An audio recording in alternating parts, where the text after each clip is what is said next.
Yayang nggodho aku jal pamit ya. Sing ati-ati Kakang Noman, muga lebih ngarya kang dadi lakumu Kakang Noman.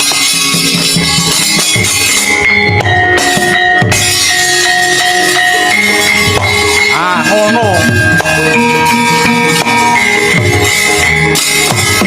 Ora dibaleni nek, mboten.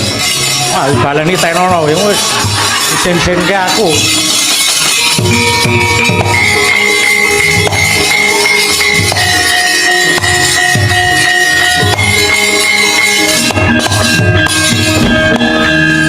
Ya jagat Dewa Bathara abot ngemban dawuh saka sinuwun Prabu Rama. Yen ta ora ana pepayung saka sawening dewa ingkang wenang handung kabegjalan ngreksa marang jedheging adil tangih kelakon aku dadi tutaning sinuwun Prabu Rama. Anoman ora bakal kekilapan sadurunge budal marang Alengka. Luwih dhisik bakal sono ngersaning Kyai Semar Badranaya aku.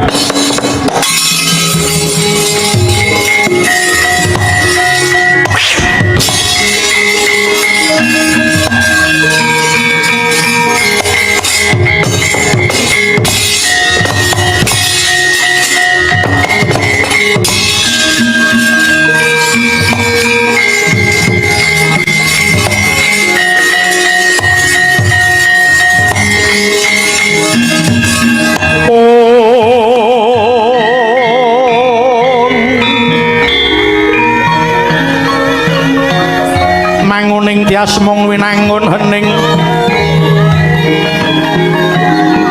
manungsuling nala mung sik kewala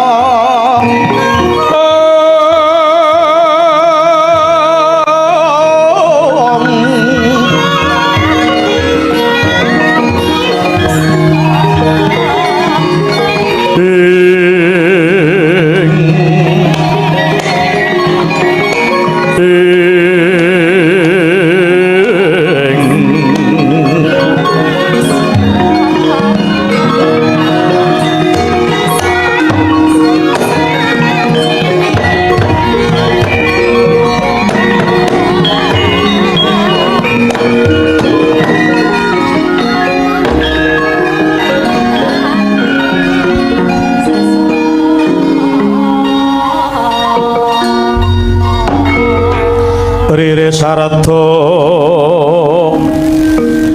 palwonuting ranu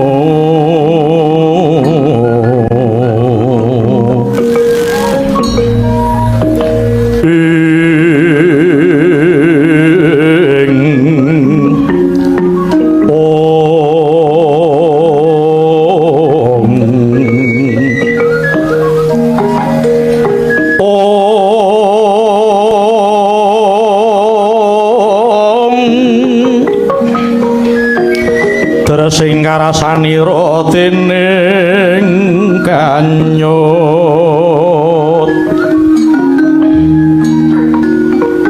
mani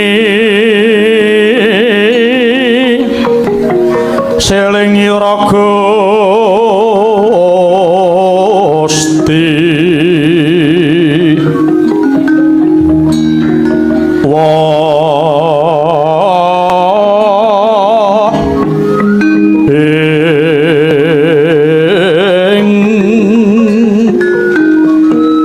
miarahing sun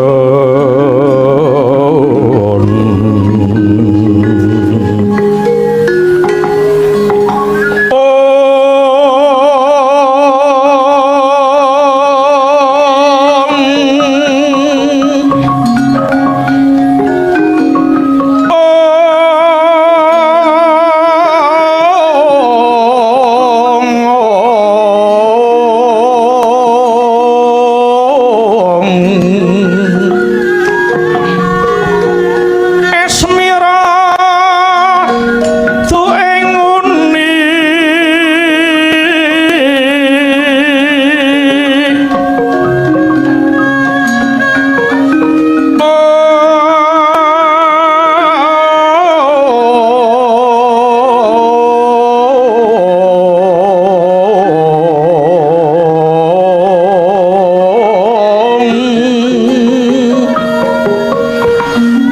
datagunging narmada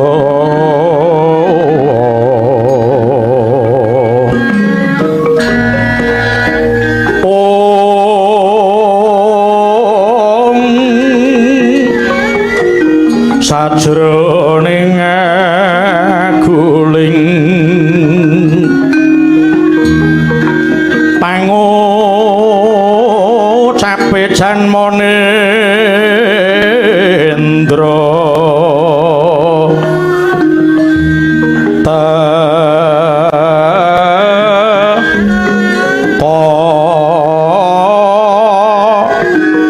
tansah dadya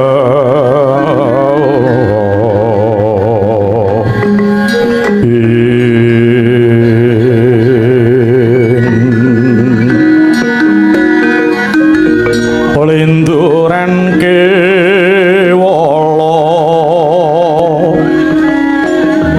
katon kang hasung usada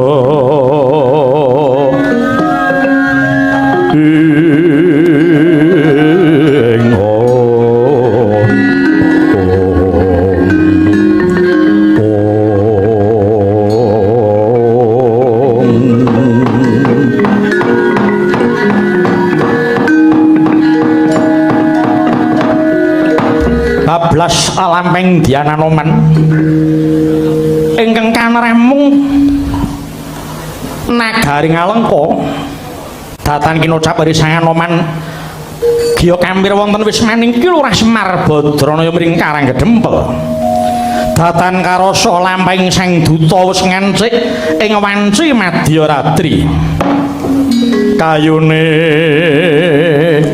Purwasa jati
Garing ya sehat. Waras Gong ya sehat Druk. Syukur. Iki aku karo kowe sak kanca nuwuni dawuh saka sedulur Bayu Waji lan Kas FC uga dulure Bagong nggih. Kuwi komunitas penggemar wayang sing saguh dadi beteng seni tradisi aja nganti kalah kelawan budaya manca. Ngono ya, Tru. Iya, adeking komunitas kuwi mau ya Kas FC, SBA, dulure BG, PSMS, penggemar Kisena, penggemar Mas Anum Dwija Kangke secara tidak langsung kuwi ya sing memberi support marang pagelaran wayang kulit dimanapun berada. Satemah bisa eksis nganti saiki iki, Tru. Nggih.